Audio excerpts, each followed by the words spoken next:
case you missed it, it's the top 5 sports talkers of the day. Now, it's time for Dan Barrero's Top 5 at 5. Brought to you by Gutter Helmet of Minnesota. Never clean your gutters again. Learn more at gutterhelmetmn.com.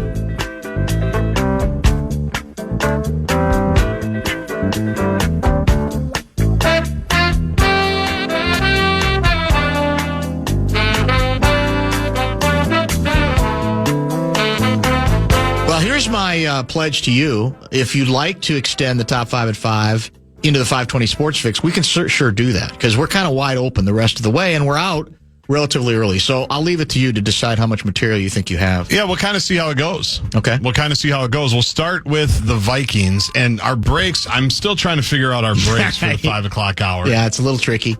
Well, but I don't think things were done correctly. Ah, all right. Well, can you fix it, you think, on the fly? I don't know. Oh.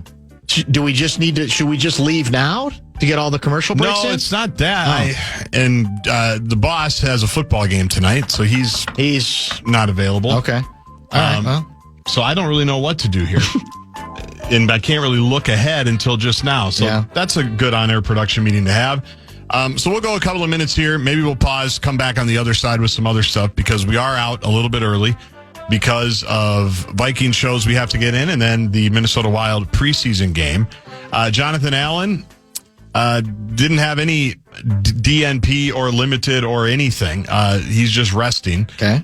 Christian Darrisaw did not participate in practice today. That's typical for what he's been, in part of his rehab and coming back. Javon Hargrave, I think this is interesting, was limited today in practice. Remember, he missed practice yesterday with a chest injury, and Ryan Kelly was back. He was full for a second straight day, as was Justin School, the backup left tackle. He was full. Gink did not participate for a second straight day with the neck. Metellus was back to being full after being limited yesterday. Did you get all that? Does that all make perfect sense? It makes perfect sense to me, yeah. So we're going to be, it sounds like the bottom line is we're going to be healthier than we were a week ago, right? Overall. It's just the center alone, right? Under those conditions. However, I guess what I didn't realize, did you realize that Gink played as little as he did in the Bengals game? And was that a function of us turning it into a laugher or a function of they're still trying to be a little bit more careful and cautious about him? To answer your questions in reverse order, I don't know, and no, I did not notice it. I didn't notice it at all. Well, I think because it became such a laugher. Yeah, we were all just seeing what Jim Nantz was going to screw up next, right? After Zayraj made the game essentially meaningless by halftime, I wasn't really locked in on the all-22. What personnel group do we have? What's this? What's that? Him obviously coming back, was the story. Yes. And he was out there for a little while. But no, I was not monitoring the snap count. Well, it's good that we got the center back and we got our technically what we believe to be our purest number 2 wide receiver, right? That's not from injury, that's from suspension. So those are to the plus. Those are both, I would think, to the plus side. We know obviously Aaron Jones is still out. We know who's our defensive player who was on IR too. Who am I forgetting? What's his name? I can see him, but I can't think of his name. Not Van Ginkel. Somebody else is on the Cashman. Yeah, exactly. Yep. But you got to believe Addison will be a welcome addition and I already saw the quote from somebody or the comment, great chemistry with Carson Wentz in practice. Oh, I'm sure. I don't know how you developed that, but apparently they already have. All right, let's break now just in case we do have to get a full 3 breaks in. It might only be one more, but we got a lot more to cover though. That's the beauty of it. You had teased earlier. And then we'll kind of try to get back on schedule on a day that's final hour is going to be a little bit truncated for obvious programming reasons. More of the top 5 at 5. It becomes the 520 Sports Fix next.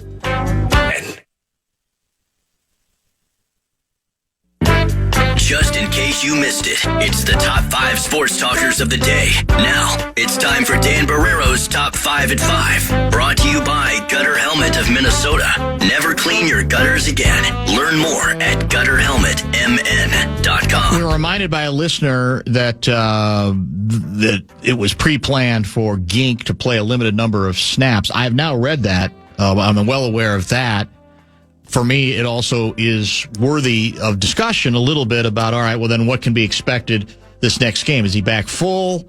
Can we count on him start to finish, or is it going to be a kind of a gradual period of ramping it up? And secondly, is he okay, right? I mean, are there any signs of anything chronic taking place or any backsliding as well? So that's why we mentioned it earlier. But we got a couple more items for an extended top 5. And speaking of limited reps and back in action, you can't say that about Byron Buxton this year. It's the story that really has flown under the radar because, as we've mentioned a million times, nobody's all that interested in what's going on with the Twins, right? In terms of the on-the-field stuff, especially after the trade deadline. But in the middle of the season, Buxton making the All-Star game in his home state of Georgia was a tremendous story. And now that incentive-laden contract that he signed, a few years ago in the offseason, it's paying off for him because today he hit another home run. And why was the home run significant? He hit a couple of them. But when he hit the home run, that became his 533rd plate appearance, which means he gets another $500,000. He's reached $1 million now via contract incentives and can add another $3 million if he finishes in the top 10 of AL MVP voting. We know he's not going to be top 2, right? Gleeman just talked about that. But I have to imagine he garners enough votes to probably jump into that top 10 or at least be close. And if he does get in the top 10, Dan, he gets another $3 million. So the nice Buxton contract. Yes. Both sides giving a little bit.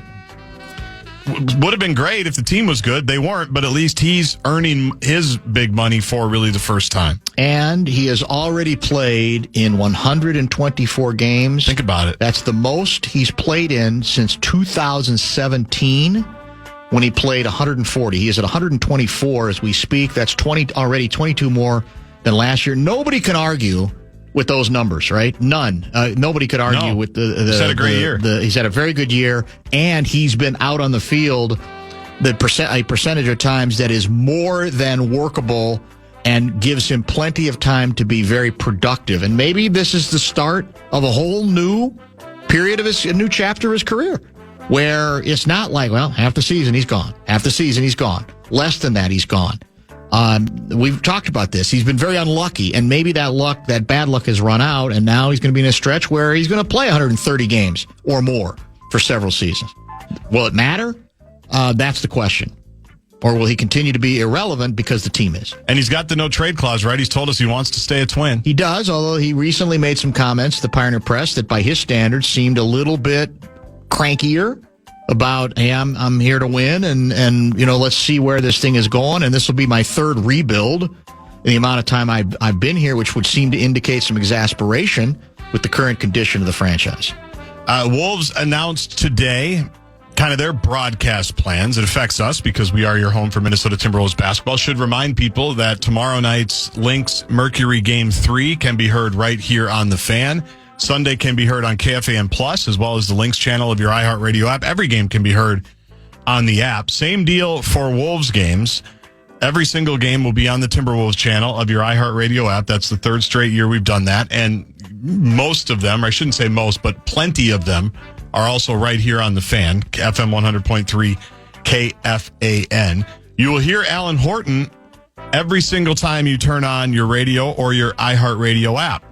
However, sometimes it will be a simulcast of Alan Horton and Jim Peterson because we all know Michael Grady, Stars Rising. He's on like every national platform. He's going to be all over the place.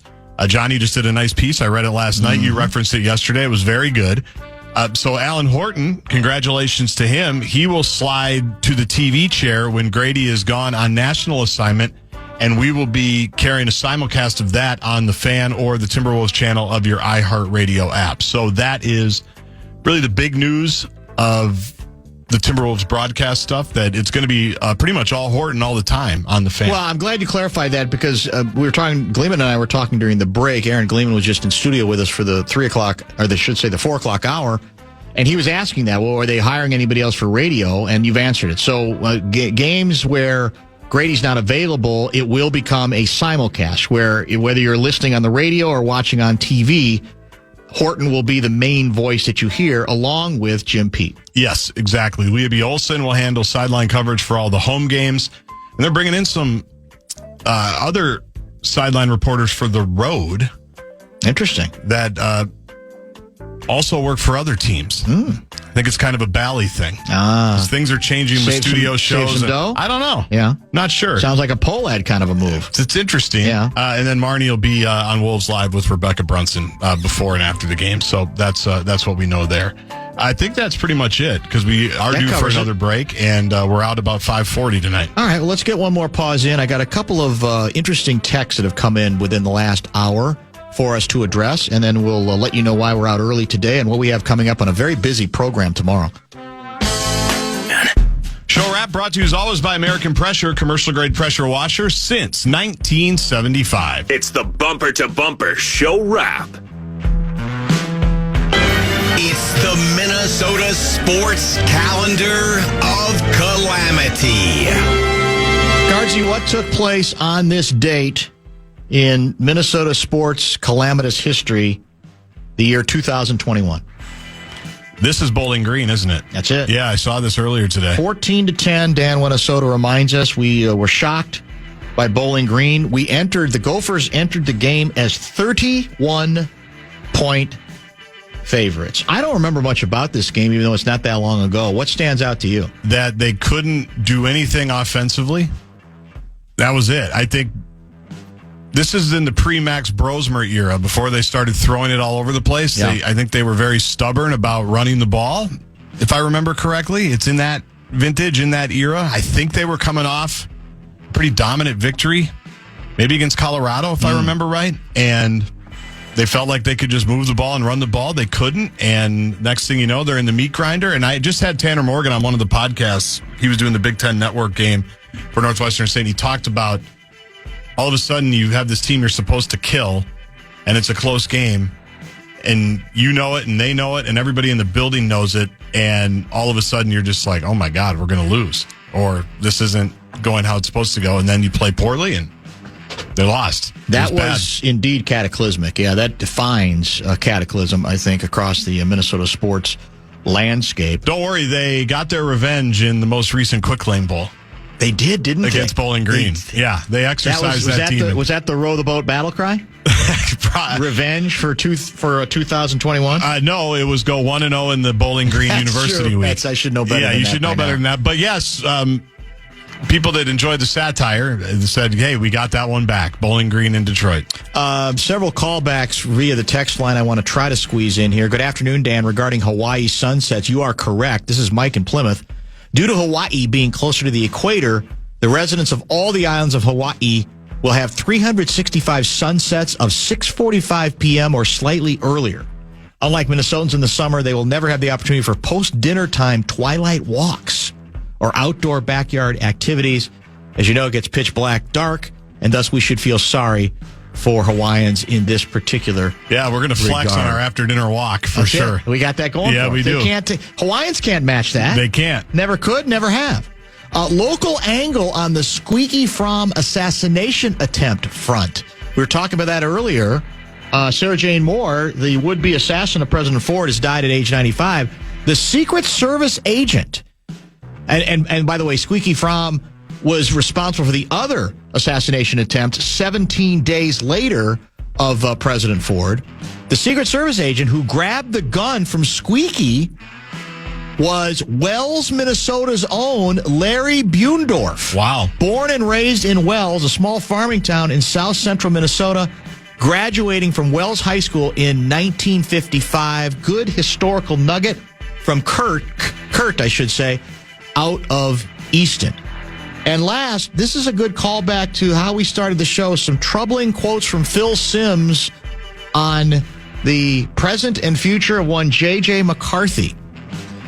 Here's what Matt from St. Paul writes. I don't think it's being a Macobo for saying, relax, it's only been 2 games and the offensive line sucked. It's also fair to say I don't want to see him play the rest of the year. Oh, wow. Because our team, defense mainly, is ready to win now. An interesting observation, 2 very interesting observations from him as well, and more on that a little bit later. We also noted that the highest-ranked U.S.-born professional basketball player in the world, according to the 4-letter network ESPN, is our very own bring ass Anthony Edwards at number 6. Believe that. All 5 ahead of him are from foreign lands, starting with at the number 1 spot, not surprisingly, for the second straight year, it is indeed Joker. Why are you getting the end of the show music this early? Well, I think, explain that as well. The fact is, we're out early today. We've got Vikings programming, as always, on Thursday during the season. And we got to get that in a little earlier than usual because we've got another Minnesota Wild preseason game. We're taking on the Dallas Stars. Is that in Dallas? No, it's here at Grand Casino. Oh, it is here? Yeah. Okay, fair enough. That's here. Still no puffs of white smoke regarding Kaprizov, correct? No, sir. We're still waiting for that. Is the agent still in town or has he left? Don't know that. Has Russo tweeted on that lately? I haven't looked. Haven't noticed lately. No, the only Russo tweet I'm looking for is the one that says it's done. The puffs of white smoke have been identified, Yes. is what you're saying. The Billy Sushi has been eaten. And it hasn't happened yet. No, it has not. No, and until it does, it's not happening. Until it does, it's not happening, right? Doesn't mean it can't happen. Right. But it hasn't happened to this point. Tomorrow's going to be one of our fullest programs in recent memory. We got so much to get into the Friday Football Beast. That'll include the picks with Gaardsy, if he survived the Packers losing their most recent game. By the way, it is confirmed it was a Green Bay Packer who irked their head coach by saying after they went 2-0, we have a chance to go undefeated. And they lost to Cleveland. He went pretty It's not very ballistic on mature. that. No, not especially not that early in the No. season.